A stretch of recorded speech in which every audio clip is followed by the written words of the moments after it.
Lahana kürü gerçekten muhteşem bir kür. Sizin hep söylediğiniz yılda 2 kere aksatmadığım bir kür var. O da lahana kürü diyorsunuz. Evet. Bazı insanlara bakıyorsunuz, kilo almışlar, popolarından çok fazla alıyor. Orantısız bir kilo var. Kalçalarda çok fazla yağlanma ve kilo alımı var. Ya da sadece ortada bir göbek var hocam. Bacakları incecik, üst omuzları incecik ama ortada kocaman göbek var. Evet. Çevremdeki kaç kadın polikistik over ameliyatı olmak üzere gün beklerken vallahi billahi Ameliyattan kurtuluyor. ameliyattan kurtulan Binlercesi çevremde, var. benim çevremde 5-6 kadın sayabilirim. Gencecik kadınlar. Soğan kürünü sağlıklı olan hanımlar da yapmalı mı hocam? Tabii ki. O zaman Hem hemen erkekler de mi? Erkeklerde tabii prostat var, erkeklerde de. Ben yılda 2 kez yapıyorum hocam. Ne mutlu size. Yılda 2 kez, bir kış bir yaza girerken yapıyorum. O kadar çok kanser türüne karşı dirençli oluyorsunuz ki duvar örüyorsunuz yani. Sadece soğan kürüyle. Evet. Kanser kısmını bilmiyordum. Tabii ki. Mümkün değil. Bunu getirebilmeniz için Anadolu topraklarına ihtiyacınız var. Göbekli Tepe, Karacadağ, o bölgeye gideceksiniz. Oradan genetik kaynaklardan başlangıç tohumlarını alacaksınız. Lahana kürü gerçekten muhteşem bir kür. Sizin hep söylediğiniz yılda 2 kere aksatmadığım bir kür var. O da lahana kürü diyorsunuz. Evet. Aynı kür mü hocam? Aynen. Mesela deri altındaki, cildinizin altındaki toksinleri de dışarı atmış oluyorsunuz. Böyle yüzünüze bir ihtiyarlık veya bir yaşlanma, bir çökmeyi de görmemiş olacaksınız. Anti-aging etkisi mi var lahana kürünün? Evet öyle. Resmen öyle. Hocam tam Şimdi formülü alalım biz sizden. Gelelim bakın en önemli noktaya. Şimdi bazı insanlara bakıyorsunuz, kilo almışlar, işte popolarından çok fazla alıyor. Orantısız bir kilo var. Kalçalarda çok fazla yağlanma ve kilo alımı var. Ya da sadece ortada bir göbek var hocam. Bacakları incecik, üst omuzları incecik ama ortada kocaman göbek var. Evet, zayıflarken yüz küçülüyor ama bir türlü yani o bölgedeki yağ gitmiyor. O bölgelerdeki yağlanma gitmiyor. Şimdi özellikle ben genç bayanlarda bakın PCOS'u varsa, polikistik overi varsa bunları zaten fark edersiniz. Çene bölgesinde sivilcelenme vardır. Bel bölgesinde de belde yağlanma vardır. Bu polikistik overe. O zaman siz önce polikistik overi çözeceksiniz. Yani yumurtalık kisti problemini çözmeden istediğiniz kadar zayıflayın, bel bölgesinden zayıflayamazsınız. Aklınızı kullanın. İşte burada ne yapıyorsunuz? Artık hep diyorum ya, Sağır Sultan duydum. Soğan kürü. Aynen öyle. Soğan kürünü uygulayacaksınız. Polikistik overiniz ortadan kalkacak. Ondan sonra bakın nasıl zayıflıyorsunuz.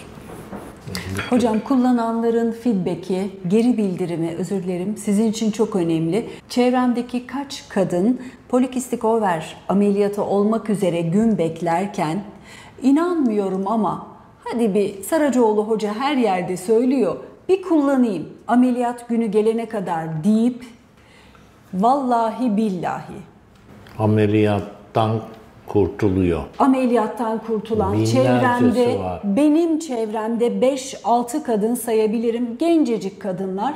Yani ben değerli izleyicilerimize o kadar çok kür öğrettim ki.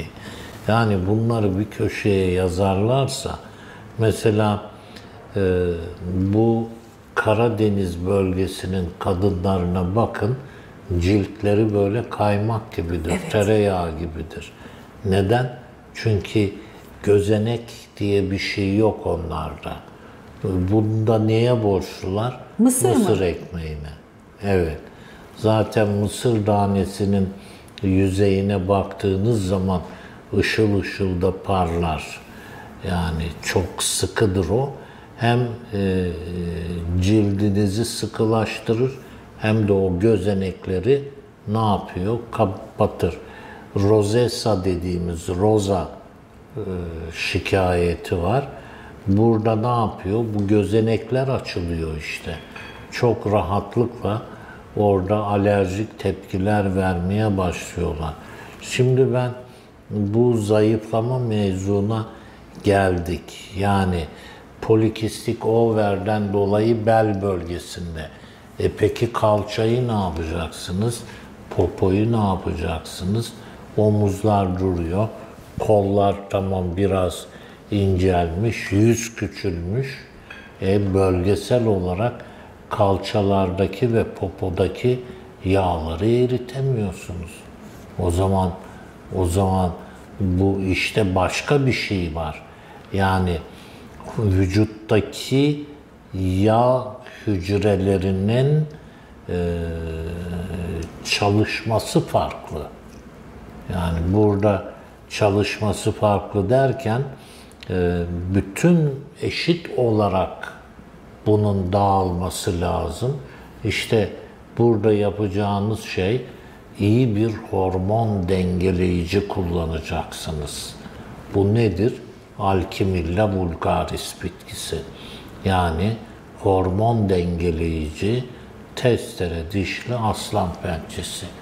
Baktınız ki bölge olarak eşit miktarda yağınızı, vücuttaki yağ erimiyor.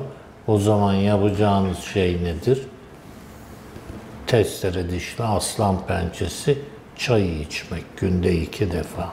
Dolayısıyla yüksek olan hormon değerleriniz düşecek, düşük olanlarda normal seviyeye gelecek ve vücudun yağ metabolizması sağlıklı çalışmaya başlayacak. Kilo belli bölgelerde toplanan insanların hormonlarında problem var diyebilir miyiz hocam? Evet.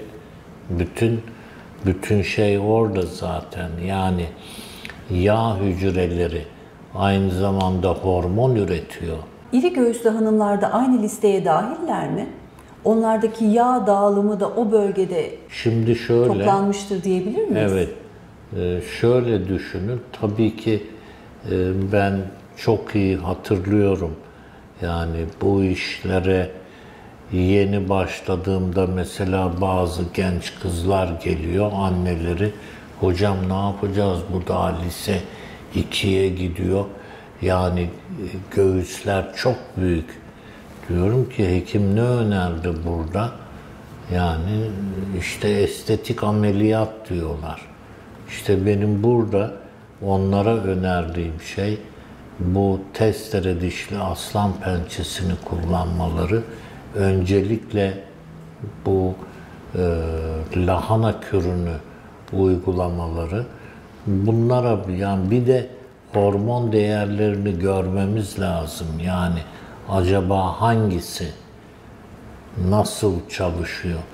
Bazen bakın çok basit bir örnek vereyim size. Bazen hekim diyor ki ya böyle saçma sapan şey mi olur diyor ya. İşte keçi boynuzuyla sperm sayısı artar mı diyor. Ya Allah'tan korkun ya. Bütün Akdeniz bölgesinin yörükleri keçi boynuzu. Adamlarda bol miktarda sperm artışı var. Hiçbir problemleri yok. Şehir hayatına mahkum olmuş insanlarda sperm sayısı, kalitesi, yok morfolojik bozukluklar. Bunu vatandaş görüyor. Uyguladığı zaman aradaki farkı görüyor. Onun için eğer bir şey bilmiyorsanız o konuda en azından olumsuz konuşmayın. Keçi boynuzu gayet sağlıklı, güvenilir bir yiyecek. Bunu söylemeye çalışıyorum. Mesela tıbbın çözemediği soğuk alerjisi var. İşte bunun çözümü keçi boynuzudur. Yani hareketli sperm sayısını artıran keçi boynuzudur. Önemli midir hızı hocam? Çok önemli. Tabii. Yani burada yerinde hareketli olanlar var bol miktarda.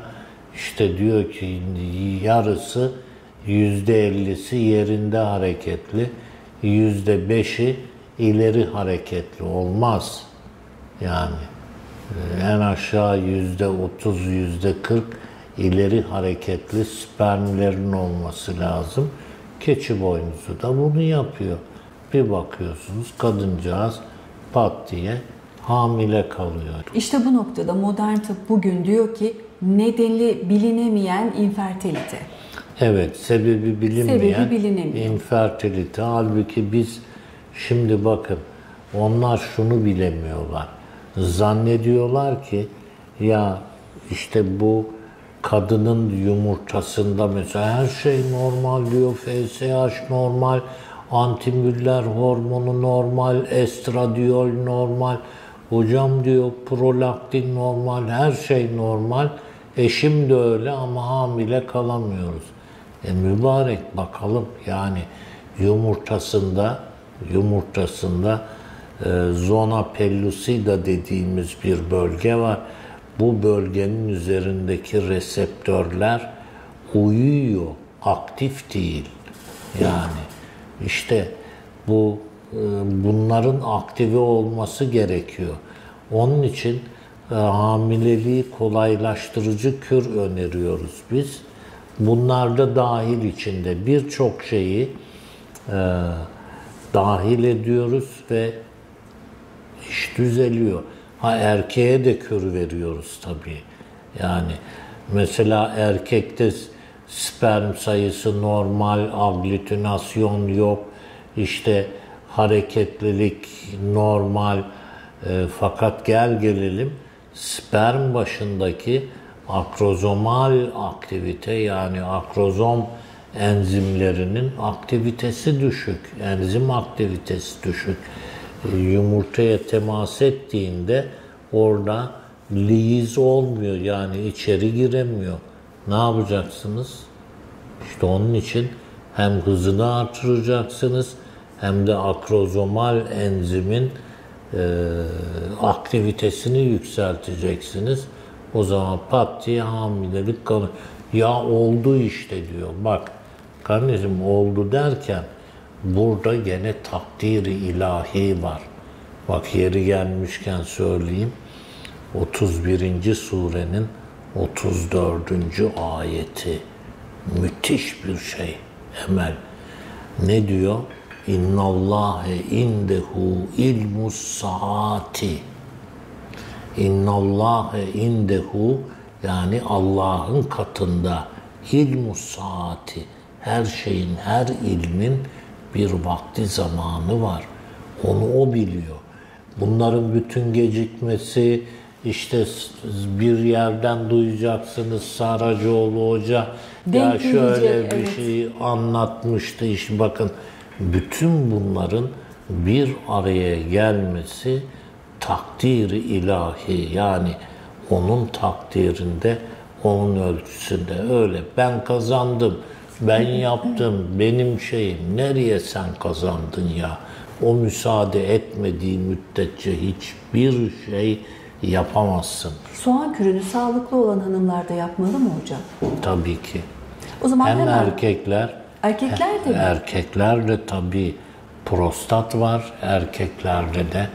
Yani sadece prostat değil, pankreas.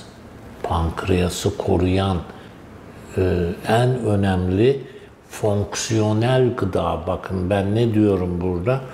Gıdanın fonksiyonel olması. Şimdi orada bakınca beslenme ya dünya fonksiyonel gıdalar üzerine konuşuyor. Burada soğanın yemeklik soğan olması çok önemli. Kırmızı soğan değil mi hocam? 4'e bölüp 8 dakika mı 5 dakika mıydı? 5-6 dakika. 6 dakika 4'e böldüğünüz yemeklik soğanı. 1,5 bardak suda kaynatıyoruz. Artık Türkiye'de bu o kadar ben yılda 2 kez yapıyorum hocam. Ne mutlu size. Yılda 2 kez bir kış bir yaza girerken yapıyorum. Çok kanser türüne karşı dirençli oluyorsunuz ki duvar örüyorsunuz yani. Sadece soğan kürüyle. Evet. Kanser kısmını bilmiyordum. Tabii ki. Kansere karşı da koruma barikatı Tabii, oluşturuyor. Tabii. Neden? Çünkü aliin alinaz diye içerisinde bir enzim ve substratı var. Bunlar orada sülfürlü bileşikler, sülfühidril SH gruplarını oluşturuyor. Bu da ne yapıyor? Hücre membranının önünde bozulmuş, kırılmış kolajenler var. Onları düzeltmeye yarıyor. Siz şimdi kalenin önünde, yani hücre duvarının önündeki yapıları düzeltirseniz, sağlamlaştırırsanız oradan içeriye zararlılar giremez. 21 gün mü yapsınlar hocam? 15 gün yapacaklar, ara versinler, tekrar 15 gün. Yani soğan böyle bir nimet. O huzursuz bacak sendromunda da 1 ay uygulayacaklar. Bakın, her kime hekim dedi ise kalp krizi geçirme riskiniz var. Ne yapacak? Hadi bir şey önerin ya vatandaşa. Şuna dikkat edin Stresten deyin. uzak durmalısınız, uykunuza dikkat etmelisiniz, ağır olmayan sporlar yapmalısınız. Hemen ilk aklıma gelen Evet, temiz uyarılar. havada dolaşın. Temiz Tamam. havada dolaşın. Tamam. Bunlar gerekli. Herkese Zaten gerekli. yapmanız gereken şey bu. Doğru olan da bu. Ama bak ben ne diyorum? Kalp krizi geçirme riskiniz yüksek diyorsa hekim, ne yapacaksınız? Bu çok önemli bir şey. Yani bak üzerinde düşün. Şimdi hadi söylemiyorum ya. Söylemiyorum çünkü kızıyorlar, tamam mı? Hadi ya bu nereden çıktı? Bazı böyle bilimperestler var bak. Ben onlara bilimperest diyorum. Kim bunlar? Benim dedem maymun, benim dedem maymun diyenler var ya. İşte şu evrim teorisine inananlar ki onun artık doğru olmadığı da ortaya çıktı.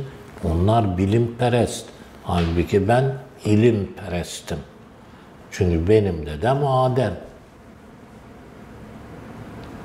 Oradan geliyoruz. Şimdi öylesine bilimperest ki yok diyor, bunu kabul etmiyor. İyi o zaman kardeşim kullanma. Ne kullanacaksın? Kalp krizini önlemek için böyle bir risk altındasın. Hadi bakalım soruyoruz. Başka bir programımızda bunun cevabını vereceğim. Ben bunu söylemiştim yani bir televizyon programında söylemiştim. Müthiş bir şey ya. Hocam. Kaç kişi geldi bak. Hatta nasıl söyleyeyim? Hatta benim külliyede olduğum dönemde bir baş danışman arkadaşken ya hocam böyle dedim şunu kullan. Hocam. Ondan sonra ya hocam bu neymiş ya diyor. Bu neymiş hocam ya diyor. Hekim diyor ki her şeyin değişti senin. Bak çok ama bunun gibi niceleri var. Hocam mübarek bayram günündeyiz. İzleyicilerimiz aileleriyle belki oturdu izliyorlar ve kalp krizi geçirme riski yüksek olanlar tam nefeslerini aldılar. Siz dediniz ki söylemiyor. Bizim hatırımız için. Hayır çünkü şöyle. Söyleyin. Bakın dünyada en kıymetli iki şey bilgi ve tecrübedir. Ben bunları hayatım boyunca para için satmadım. Yani hep insanımıza bugüne kadar ben yüzlerce kür öğrettim. Ya oradan gurabahane-i laklakan, işte bu beni üzüyor. Mesela adam yüksek diyabet hastası, ayaklarda, bacaklarda problem başlamış. Ne yapacak? Hadi bakalım versin orada modern tıp, gerekli olan ilacı yetmiyor. Amputasyona kadar gidiyor, kesiyorlar bacağı. Müsaade edin, içimi dökeyim diyorum. Çünkü kendi ayaklarına sıktılar. böyle şey olur mu, böyle şey olur mu? Sonunda vatandaş gördü ki ya bu böyle söylüyor ama Saracoğlu hocanın dediğini uyguluyorum, ben derdimden kurtuluyorum diyor. Yani şimdi bilim yolu var, bir de ilim yolu var. İlimi asla şaşırtamazsınız ama bilim bugünün doğrusudur. Yarın oradan başka birisi çıkar, onu düzeltir, yerine doğrularını koyar. Alamadık. Kalp krizi riski yüksek olanların kürünü alamadık mı hocam? Ya verelim, ben bilgi saklayamam. Evet, bu kılcal damarlar, biliyor musunuz? Kalp pompalıyor bunu. Kılcal damarları düşünün, yani oradan kalp pompalamakla bu iş yürümez. Kılcal damarlarda kan nasıl hareket eder? Vibrasyonla, titreşimle. İşte siyah hardal tohumu kılcal damarlardaki bu titreşimi artırıyor. Dolayısıyla kan dolaşımı kılcal dünyada bunun için yüksek. Onun için kalp damarlarınızdaki o kılcal damarlar çok iyi bir şekilde ne yapıyor? Oksijeni dağıtıyor. Kalbin kendisini de besliyorsunuz. Siyah hardal tohumu. Evet, bildiğimiz siyah hardal tohumu. Bir defa bak, şimdi bizim insanımıza bir şeyi verirken arkasından aman bak abartıya gitme. Bunun ölçüsü 1 çay kaşığı. Günde 1 defa. 1 ay, 1,5 ay. Hem huzursuz bacak sendromundan kurtuluyorsun. Hem de yani tabii ne oluyor? Bacaklardaki o kılcal damarlarda dolaşım yeteri kadar olmuyor. Bir de kılcal damarları bacakla, yani ayakta hızlandırıyor. Dolayısıyla hem sinirsel hem de kan dolaşımını kılcal damarlarda ne yapıyor? İlerletmiş oluyor, hızlandırıyor. 35 yaş sonrası erkeklerde kalp krizi riskinin arttığını düşünürsek, bu şikayeti olmayanın da kür mahiyetinde siyah hardal tohumunu kullanmasını önerir misiniz? Tabii ki. Efendim diyor, şimdi elimizde çok büyük bir teknoloji var. CRISPR-Cas yöntemi. Biz oradan... Bu Nobel'in alındığı... Aha, bravo. Aklınla bin yaşa. Bu kes yapıştır, evet, kes yapıştır. Kes yapıştır. CRISPR. Onu oradan çıkart.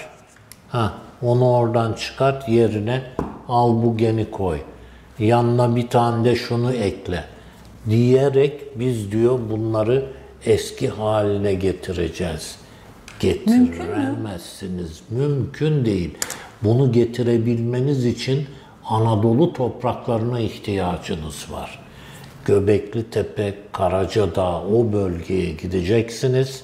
Oradan genetik kaynaklarından başlangıç tohumlarını alacaksınız. Kopyala, kes, yapıştırla olmaz o iş. Mümkün değil.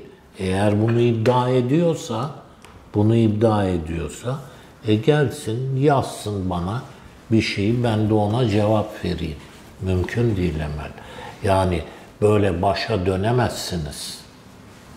Genomun dengesi bozulduktan sonra siz onu eski haline getiremezsiniz.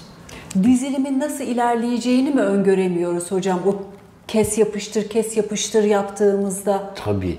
Çünkü bütün genler birbirleriyle etkileşiyorlar. Yani bu muazzam şöyle bir konu hocam. Tabii. Yani siz o genler yerinde duruyor mu zannediyorsunuz kromozomun içinde? Hani şöyle gösterirler ya, evet. Kromozomları. Mesela 13. sıradaki gen, bir bakıyorsunuz oradan almış başını gidiyor 3. kromozoma yerleşiyor. Veya aynı kromozom içerisindeki 2 farklı gen yer değiştiriyor. Hadi bakalım.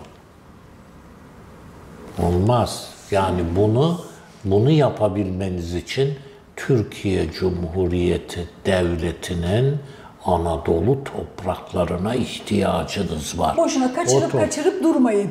o zaman. Evet. Yıllardır Kaçırıp durmayın.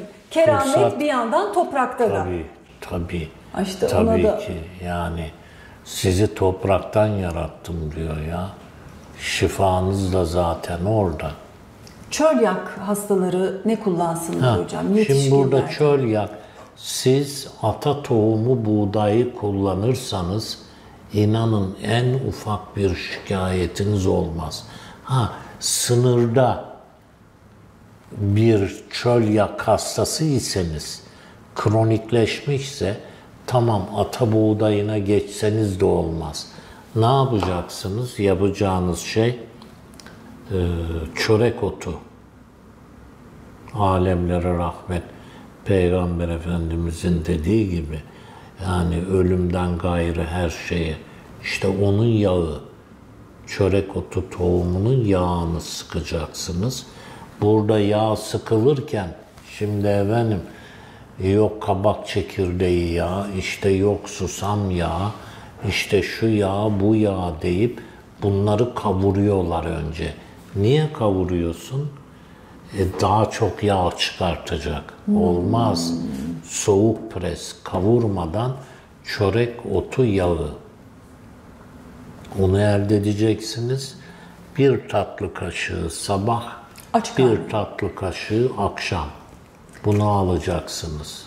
Çölyak hastaları bunu kullansınlar. Hocam ben bir ara her sabah aç karnına bir kaşık çörek otu ağzıma atıyordum. Bir yudum suyla yutuyordum. Bunu sizinle hiç konuşmadık. Önerir misiniz? İşte tabii. Hazreti Peygamber'in ifadelerinden yola çıkarak bir kaşık yiyordum. Tabii çok sağlıklı. Çok. Önereceğiniz bir şey mi? Tabii mesela midesinde Helicobacter pylori'si olanlar var. Ülseri olanlar var. Gastriti olanlar var. Çörek otu yağı.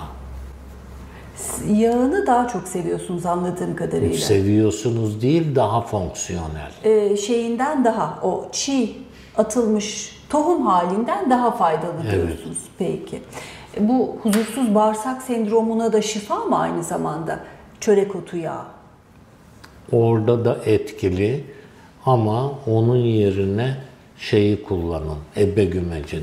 Huzursuz bağırsak sendromu. Evet, IBS, Irritable Bowel Syndrome. Evet, orada işte dediğim gibi ebegümecini kullanacaksınız. Nasıl yapsınlar? Yani bir tutam 5-6 gram ebegümecini alacaksınız. Bir bardak suda 7-8 dakika kaynatın ve onu için ılıdıktan sonra. Aç tok fark etmez. Ama aç içerseniz daha iyi. Bir kez mi günde? 2. En az 2, evet. Huzursuz bağırsak sendromu mağduru çok fazla hocam. Hayatı zehir eden bir şey. Tabii ya. Neden tetikleniyor bunlar? Yediğin ekmekten daha... Gene mi ekmek? Ekmek bozuk işte diyorum. Neredeyse bütün hastalıklar döndü dolaştı ekmeğe tabii geldi. Kavluca buğdayı var, şu var, bu var yani. Gidin Anadolu'da köylüler kendileri için ekiyorlar zaten. Onlar kendileri bunun farkındalar ki.